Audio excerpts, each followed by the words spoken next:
கர்த்தனை நீ மறந்தாய், அவர் கற்பனையை துறந்தாய்.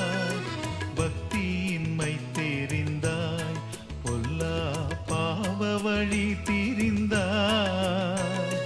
புத்தி கெட்ட ஆட்டுக்குட்டியே ஓடிவா, உத்தமமே பனார் கத்தியழைக்கிற குணப்படு பாவி.